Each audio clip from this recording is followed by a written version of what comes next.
लहान मुलांना आपण कोणते मंत्रजाप सांगावा की ज्याच्यामुळे त्यांची ब्रेन डेव्हलपमेंट होईल, त्यांचं आरोग्य नीट राहील, जे वाढतं वय असतं त्यासाठी कोणते मंत्र म्हणावेत? सगळ्यात पहिले तर लहान मुलांनी गायत्री मंत्र उपासना करावी.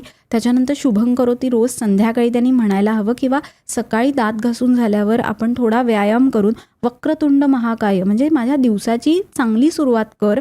वक्रतुंड महाकाय सूर्यकोटी समप्रभ निर्विघ्नं कुरु मे देव सर्व कार्येषु सर्वदा.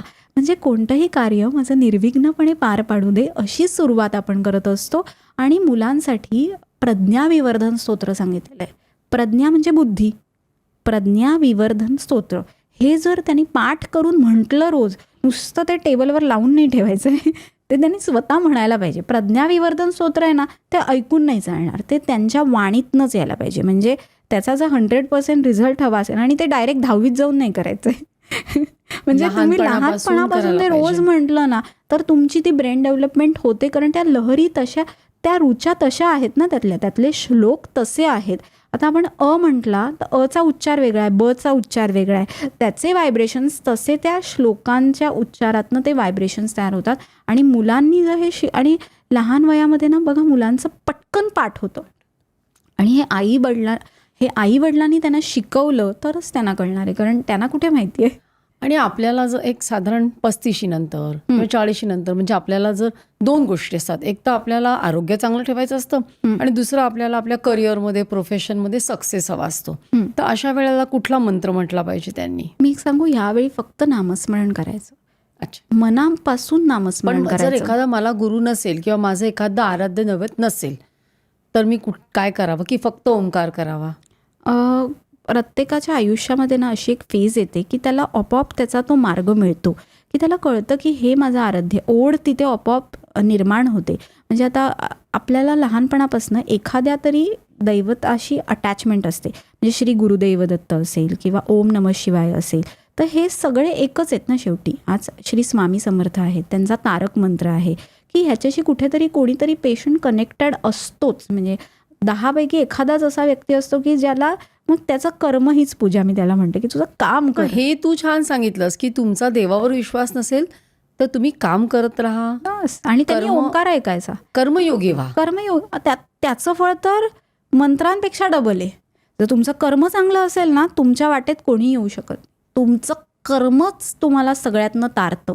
हे 100%. म्हणजे तुमचं कर्म चांगलं आहे ना, कधी आयुष्यात प्रॉब्लेम येत नाही. तुम्ही कर्म कधी ना प्रामाणिकपणे काम करा, बस एवढं. आणि आपण म्हणतो ना की त्या रेज आपोआप आपल्याकडे आकर्षित होतात. म्हणजे यश असं समोरून येतं.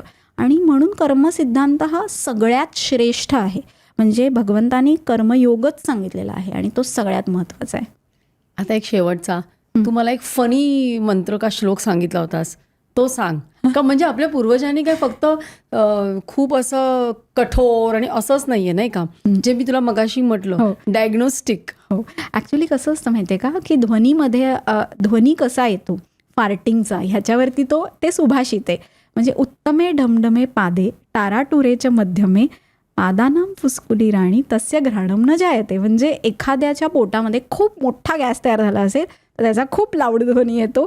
आणि त्याच्याचबरोबर एखाद्याला थोडा गॅस असेल तर थोडा छोटा आवाज येतो. पण हे फार्टिंगसुद्धा इम्पॉर्टंट आहे. म्हणजे ह्याच्यात लाजण्याची गरज नाही. पण ते व्यवस्थित हा गॅस तयार नाही झाला पाहिजे, ह्याच्यासाठी पचन आणि ह्याच्यासाठी तुमचा अग्नी चांगला झाला पाहिजे.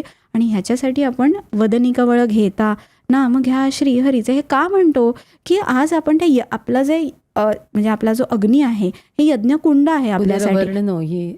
त्याच्या भरण नो हे जाणी जे यज्ञ कर. वदनी कवळ घेता नाम घ्या श्री हरीचे सहज हवन होते नाम घेता हरीचे.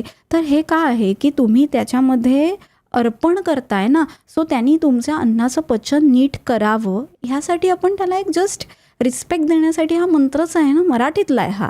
तर हे म्हणायला काय हरकत आहे की आज मनाच्या श्लोकांचं मगाशी मंजिरीताई तुम्ही म्हणालात ते तर सगळ्यात महत्त्वाचे आहेत. म्हणजे मनाचे श्लोक लहान मुलांनी जर पाठ केले तर मोठं होऊन कधी डिप्रेशन येणार नाही, कुठल्याही वेगळ्या गोष्टींची काउन्सिलिंगची त्यांना गरज लागणार नाही, ते त्यांच्या रागावर नियंत्रण ठेवू शकतील. सो मनाचे श्लोक ऐकायलाच हवेत. ही क्लिप शेवटपर्यंत बघितल्याबद्दल खूप खूप धन्यवाद.